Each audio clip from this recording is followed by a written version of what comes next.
کہ پیٹ بھر کر کھانے کی جس کو عادت ہو اس کی نصیحت کا دوسروں پہ اثر نہیں ہوتا، اور خود اس کے اوپر دوسرے بندے کی نصیحت کا اثر نہیں ہوتا۔ فتاوی ہندیہ میں یہ بات لکھی۔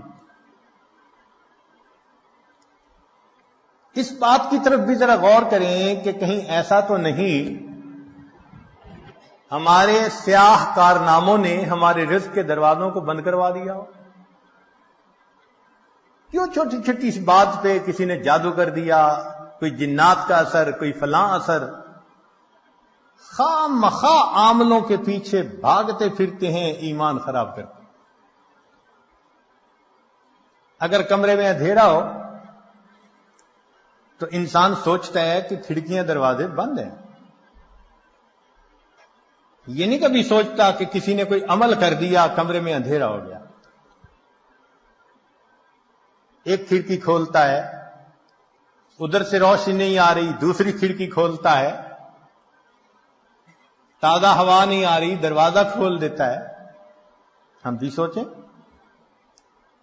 کہ ہمارے اوپر اگر یہ معاملہ ہے تو ان دروازوں کو کس چیز نے بند کیا، اور اب ان دروازوں کو ہم کیسے کھول سکتے ہیں؟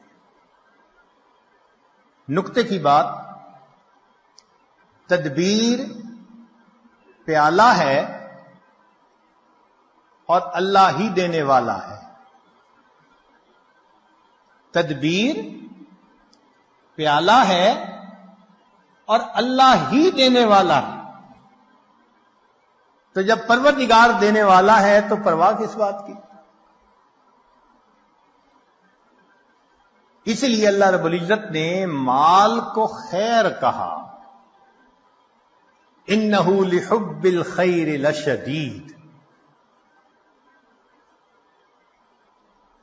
مال کو قیامہ کہا۔ قرآن مجید میں دو چیزوں کو قیامہ فرمایا، ایک بیت اللہ کو، جعل اللہ الکعبۃ البیت الحرام قیاما للناس، اس لیے کہ بیت اللہ انسان کی روحانی زندگی کے قیام کا سبب، اور مال کو قیامہ کہا، وَلَا تُؤْتُوا السُّفَهَاءَ أَمْوَالَكُمُ الَّتِي جَعَلَ اللَّهُ لَكُمْ قِيَامًا، یہ انسان کی جسمانی زندگی کے قیام کا سبب۔ اور آج کے دور میں مال انسان کے ایمان کے لیے ڈھال ہے۔ آج کے دور میں مال انسان کے ایمان کے لیے ڈھال ہے، ورنہ جس کے پاس مال نہیں وہ تو لوگوں کی جیب کا رومال ہے۔ جیب کا رومال ناک صاف کی پھینک دیا۔ غریب آدمی کا آج یہی ہے، لوگ مطلب نکالتے ہیں ایک طرف، حیثیت ہی نہیں معاشرے میں۔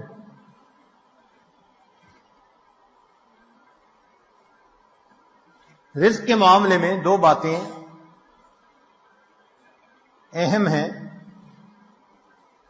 ایک تو یہ کہ رزق بھی انسان کو تلاش کرتا ہے، موت بھی انسان کو تلاش کرتی ہے، مگر رزق موت سے زیادہ تیز رفتار ہے، موت سے پہلے بندے تک پہنچتا ہے۔ اور دوسری اہم بات کہ سود کا کام کرنے سے انسان اللہ کا دشمن بنتا ہے، اللہ سے جنگ کرتا ہے۔ جو چٹان سے سر مارے گا سر ہی پھوڑے گا، جو اللہ سے جنگ کرے گا اپنی تباہی کا خود ذمہ دار ہے۔ ظاہر آنکھ کیوں دیکھتی ہے؟ بینک سے قرضہ لے لو، بزنس اچھا چلے گا۔ ان بینک کے قرضوں کے پیچھے ہم نے ہزاروں کو بینک رپٹ ہوتے ہوئے دیکھا ہے۔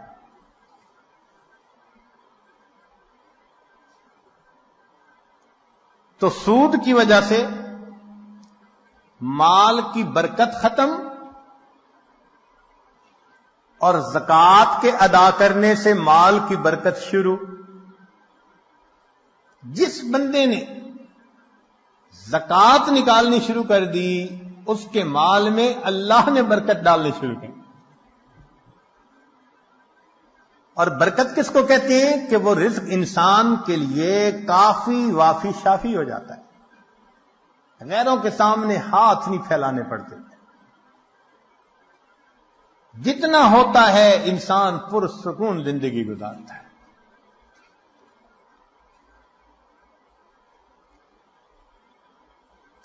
آج کے دور کا سب سے بڑا فتنہ یہی، یا لیت لنا مثل ما اوتی قارون، اے کاش ہمیں بھی وہ ملتا جو قارون کو ملا تھا.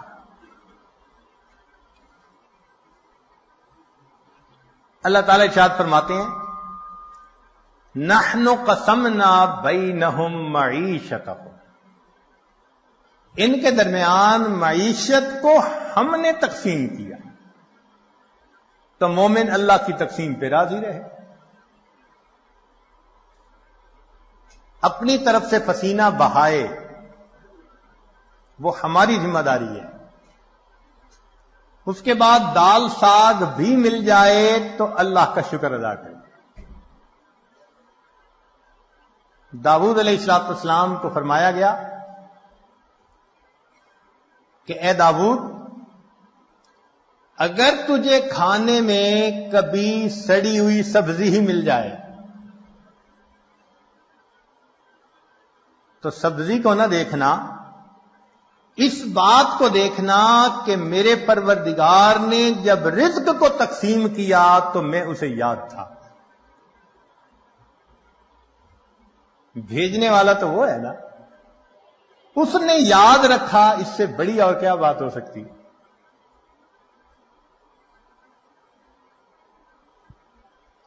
اس لیے مال کی طلب میں اجمال ہو، اضطراب نہیں ہونا چاہیے.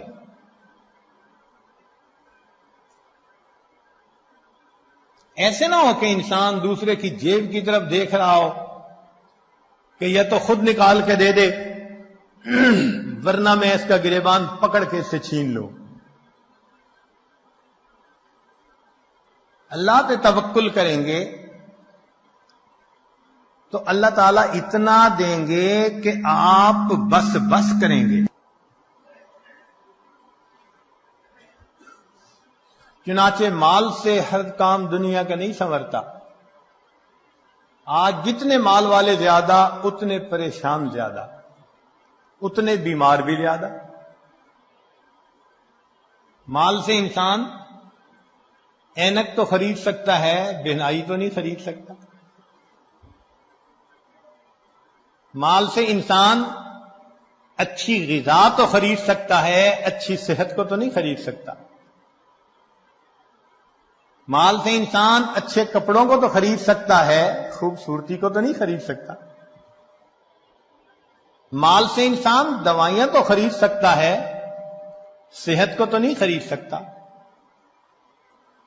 اور مال سے انسان جسم کو تو خرید سکتا ہے، کسی کے دل کی محبت کو تو نہیں خرید سکتا. کتاب کو تو خرید سکتا ہے، علم کو تو نہیں خرید سکتا. تو دنیا میں بھی مال سے ہر کام نہیں ہوتا. اس لیے جتنا اس کا مقام ہے اس کو وہیں پہ رکھا جائے. اللہ تعالیٰ ارشاد فرماتے ہیں وَمَا خَلَقْتُ الْجِنَّ وَالْإِنسَ إِلَّا لِيَعْبُدُونِ، کہ انسانوں اور جنوں کو عبادت کے لیے پیدا کیا. ما اريد منهم من رزق وما اريد ان يطعمون، ان سے روزی کموانا تو نہیں چاہتے. ہم نہیں چاہتے کہ گدھے کی طرح صبح سے لے کے شام تک جتا رہے اور نمازوں کی ہوش ہی نہ ہو. مقصد کو مقدم کرنا چاہیے.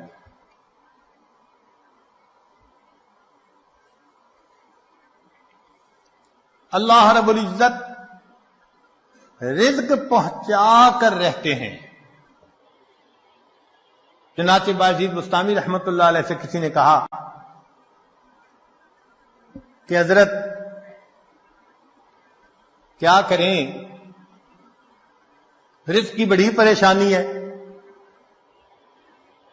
تو فرمایا کہ تم اپنے گھر جاؤ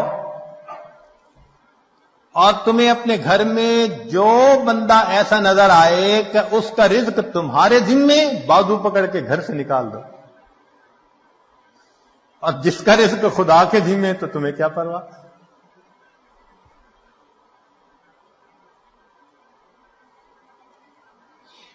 باجید بستامی رحمت اللہ علیہ فرماتے تھے اگر اللہ تعالیٰ ساری مخلوق کو میری عیال بنا دے اور ساری زمین کو تانبے کی بنا دے اور آسمان سے ایک قطرہ بھی بارش کا نہ ٹپ کے، مجھے اتنے عیال کی روزی کی پریشانی نہیں، میرا مولا روزی پہنچا دے گا.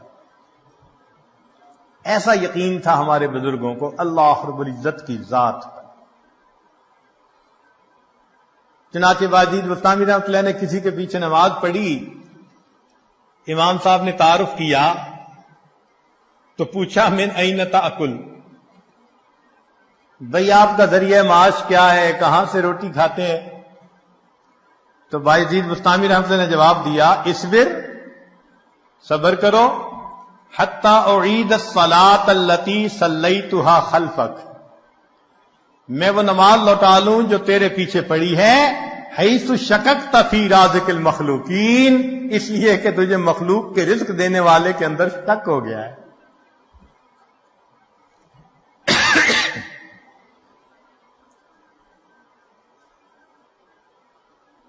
بنو کا ایک نشئی تھا،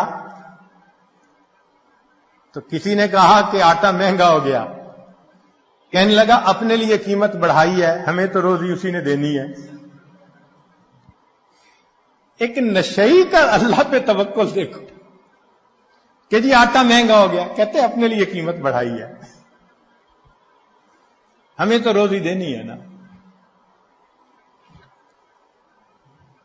اللہ کے پیارے حبیب صلی اللہ علیہ وسلم نے اپنی تعلیمات میں اس رزق کی پریشانی کے بھی اسباب بتلا دیے کہ یہ پریشانی کیسے دور ہو سکتی ہے. چنانچہ قرآن و احادیث میں سے 16 ایسے نکتے ہیں جو ہم نے آج جمع کیے. ان کو سمجھ لیں کہ یہ چابیوں کا ایک گچھا ہے، 16 کنجیاں ہیں، ہر کنجی رزق کا دروازہ کھولتی ہے. اور یہ بتانے والا کوئی عام عامل نہیں ہے، یہ سید الاولین والآخرین اللہ کے پیارے حبیب صادق الامین، جس زبان سے ہمیں قرآن ملا اسی زبان سے ہمیں نبی علیہ السلام کا فرمان ملا. انہوں نے یہ بات بتائی تو دلوں میں ہم یقین کر کے ان باتوں کو سنیں اور ان اعمال کو اپنائیں اور رزق کے دروازوں کو آنکھوں سے کھلتا دیکھیں.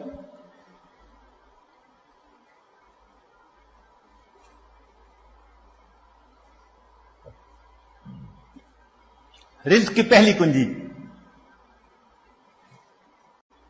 اللہ تعالی ارشاد فرماتے ہیں وَأْمُرْ أَهْلَكَ بِالصَّلَاةِ وَاسْتَبِرْ عَلَيْهَا، اہل خانہ کو نماز کا حکم دیجئے اور اس پر جمے رہیے، صبر کیجئے. لا نسألک رزقا، ہم آپ سے رزق نہیں چاہتے، نحن نرزقک، رزق ہم پہنچائیں گے. اس آیت مبارکہ میں اللہ رب العزت ایک وعدہ فرما رہے ہیں اور وہ پروردگار وعدے کو نبھانا جانتا ہے.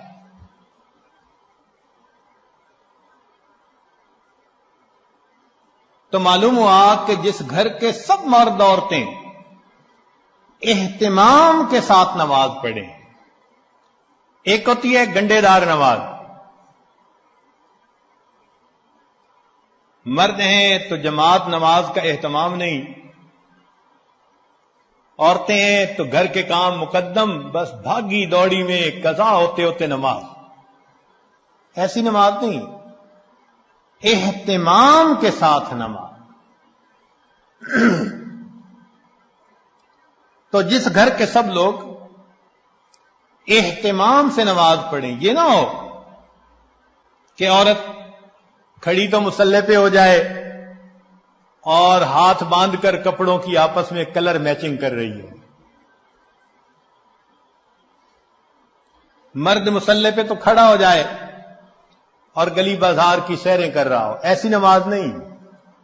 نماز پڑھے جیسے نماز دھیان توجہ کے ساتھ پڑھنی چاہیے. کوشش تو کرے نا اپنی طرف سے دھیان جما کر پڑھنے کی. کوشش پر اللہ کی طرف سے اجر عطا ہوتا ہے. دنیا میں نتائج پر اجر ملتا ہے کہ یہ اچیو کر کے دکھاؤ تب تمہیں یہ ملے گا. اللہ فرماتے ہیں کوشش کر کے دکھاؤ. چنانچہ حدیث پاک میں آتا ہے کہ جو شخص اپنے بھائی کی حاجت براری کے لیے اس کے ساتھ چل پڑتا ہے، اللہ 10 سال کے نفلی اعتکاف کا ثواب عطا فرما دے. یہ تو نہیں کہا کہ کام کرواؤ بھائی کا، نہیں. یہ اس اللہ رب العزت کی رحمتوں کی انتہا ہے. فرمایا کہ منزل تک پہنچنا تو تمہارے بس میں نہیں ہے نا، تو مقدر کا معاملہ. ہم تو یہ دیکھیں گے قدم کون اٹھاتا ہے، چلتا کون ہے. تو نماز صحیح اہتمام کے ساتھ پڑھنے کی کوشش کریں، برکتوں کے دروازوں کو کھلتا دیکھیں. میرے مالک نے فرما دیا نحن نرزقک، ہم رزق دیتے ہیں. چنانچہ آپ گھر کے ہر چھوٹے بڑے کو نماز کا اہتمام سکھائیے، رزق ملنے کی قسم یہ عاجز کھا سکتا ہے.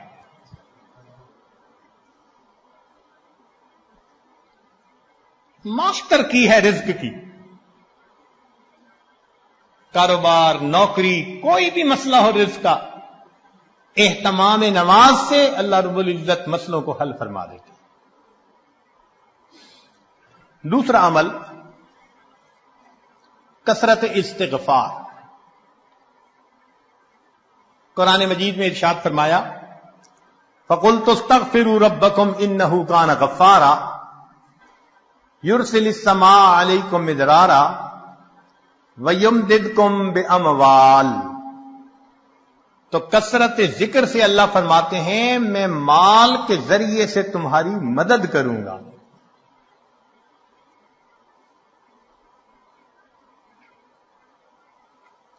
ایک اور حدیث پاک میں ہے من اکثر من الاستغفار جعل اللہ له من كل هم فرجا ومن كل ضيق مخرجا ورزقه من حيث لا يحتسب.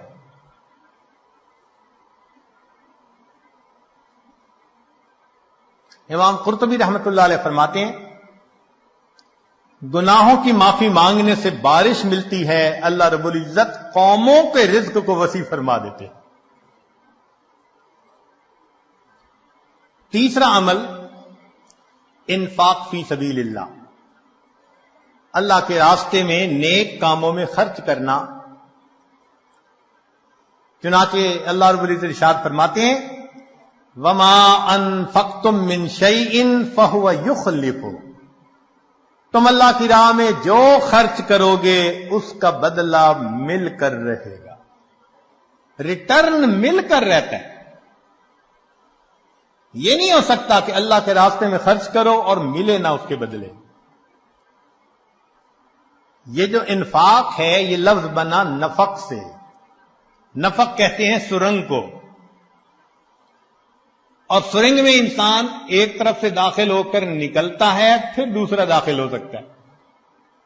تو فرمایا کہ تمہارے پاس جو پہلا رزق ہے اس کو نکالو گے تو دوسرا آئے گا نا.